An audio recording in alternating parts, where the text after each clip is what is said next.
Hey yo guys, what's happening? It's your boy Araine TJ back again with another reaction video, and today we going over the twisted secrets of Young Goth. I have no idea who this kid is, but we gonna find out right now.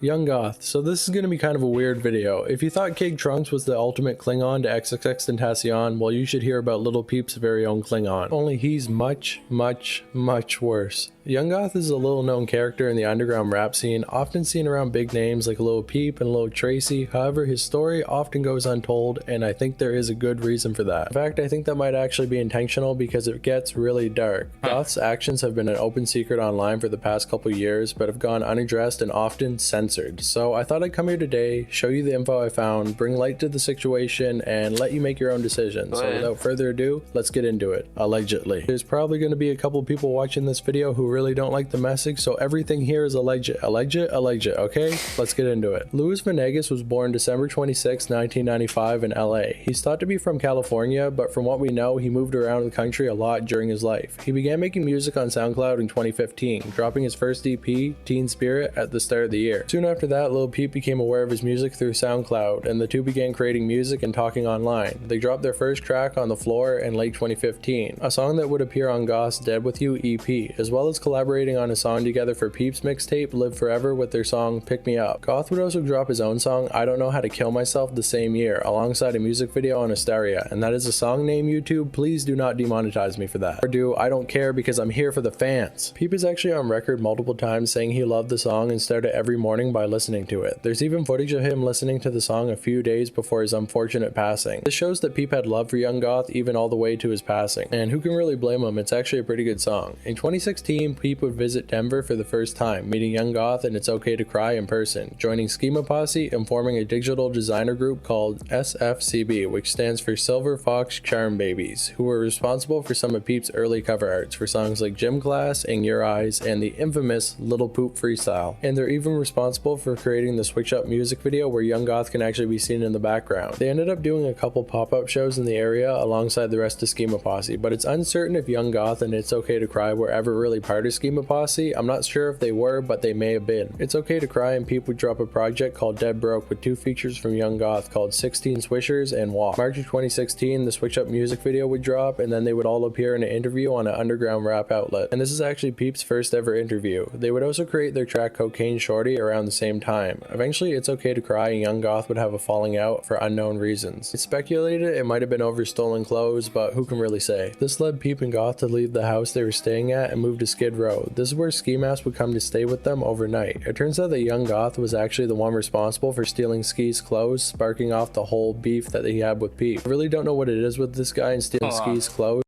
So I supposedly lost my luggage at Peep House. If y'all see anyone with my boy or do-rag or clothes, let me know. Oh my goodness.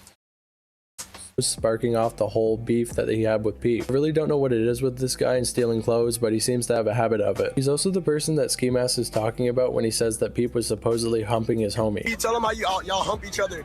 Tell him how y'all hump each other and say y'all playing.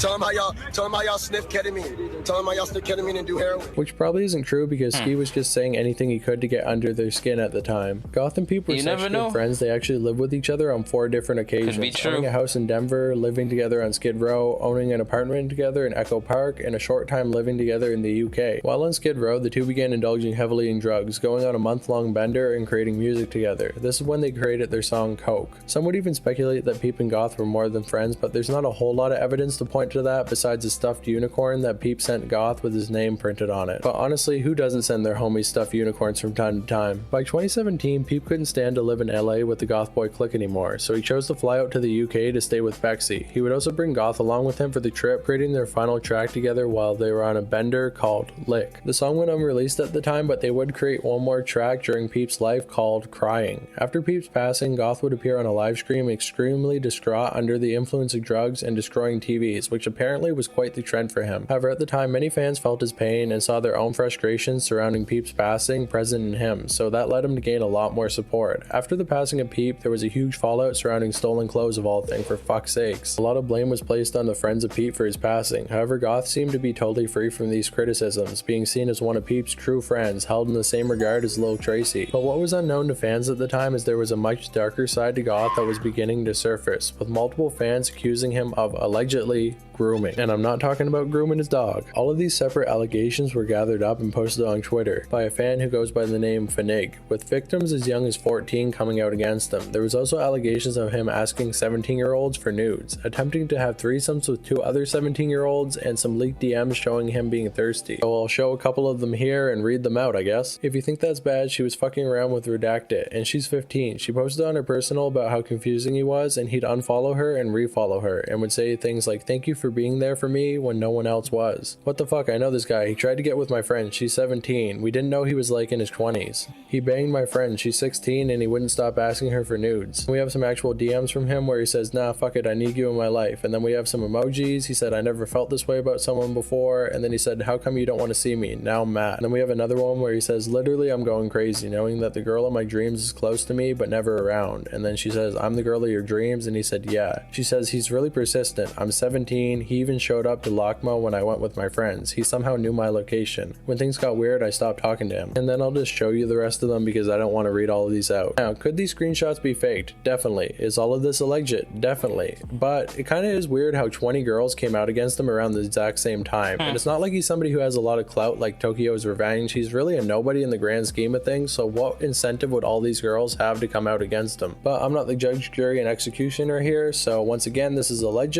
and let's just move on. Eventually, enough people found out about this that it got his Twitter suspended, as well as former collaborators starting to come out against him, with several members of Goth Boy Clique like Fishnark, Wiccaphase, and Coldheart coming out, as well as a rapper known as Lil Araine. You would think all of this would have got him scrubbed from Peep's legacy and removed from the internet completely, but somehow he continued, much to fans' dismay. They would even start a petition to get him locked up. All of this was fairly common knowledge, often spoken about on the Peep subreddit, but once Lisa, Peep's mom, became active on the sub, almost all of it was scrubbed clean, which shows there was almost a conscious effort to cover up these allegations. And no, I'm not blaming Lisa. I don't think by any means she was the one who wanted these removed. I just think people on the sub were kind of trying to be delicate around her and ended up removing everything that had to do with the unsavory rumors. After everything was scrubbed, Goth was able to move on and began dating a woman known as Elise, even stealing a piece of her artwork he used for one of his mixtapes. This guy is just an all-around upstanding gentleman, I have to say. But for the most part, at least Goth was forgotten and people would move on, until 2021 when he would drop his Friends EP, with 3 collaborations between Goth and Peep. Many fans thought this was extremely weird because Liza actually owned Peep's music at this point. This wasn't a cheap cash-in from a label trying to make a buck off a passed away artist, and she had actually blocked other songs from artists she didn't like in the past, but for some reason she let this release. I just want to say I don't really care that this released, because at the end of the day it is just music, and Young Goth's weird reputation shouldn't be able to stop fans from hearing unreleased Peep music. But I just want to say it is kind of a double standard because other songs have been blocked in the past and other people were upset about this. Fans began to come out against this on the Peep subreddit only to see their comments deleted. It turns out the moderators of the Peep subreddit would delete most posts speaking on Young Goth, even to this day. This is for fear that Lisa will leave. They still are afraid that even after all these years she's actually going to end up leaving the Reddit. You know, I definitely understand why she wanted to put this out, because she just wants to hear her son's music heard by all of his fans without any drama surrounding the situation. But what I do find weird is people who actually want to defend Goth. These are some of the same people who have harassed other friends of Peep, but yet when it comes to this weirdo, they don't say anything. I'm not saying he needs to be harassed. I definitely don't think he should, and it's all alleged, but you know, it's just kind of weird. Either way, I don't think Young Goth has much of a career left because many people already know about these allegations, and every time he tries to go to a show, he ends up getting beat up because people just don't fuck with him to that level. Just before I end this off, I just want to say to Peep fans who feel the need to defend this guy, you don't have to. He in no way represents Peep in any way. This just happened to be a friend that he had, and I'm 100% sure that Peep had no idea any of this was happening behind the scenes. Goth is his own man, he made his own choices, and Peep's legacy isn't any more tainted because of him. Goofy people and cornballs can do everything they can to try to tear down the legacy, but it's not going to make a difference because at the end of the day, these people passed when they did, and the influence they made on music is not going to be taken away by some clout chasers. Yeah, don't see this as a video that's trying to go against Peep or anything like that, or try to tear down anything that he's built, because I'm definitely not trying to do that. This is just a video on Young Goth, someone who just happened to be friends with Lil Peep. And with all that said, I I hope you guys enjoyed this video. If you watched to the end, leave a knife emoji in the comments below, and definitely give me your opinion on this situation because I want to hear both sides of it if I can. And hopefully this video is allowed to stay up, but I guess we're gonna see. You know, subscribe to the channel. I'm trying to get to 1,000 subscribers. You know how it is. Join my Discord server, follow me on Instagram, and most of all, thank you guys for watching. Allegedly. That's crazy, bro. I'll subscribe. That's crazy. He said he posted this up 2 days ago. He said, follow me. I'm trying to get to 1,000 subscribers. My boy at 4.55. That was a good video, though. That was a very good video. Yo. Alright, gang. You already know. Subscribe. Drop a like. You know what I mean?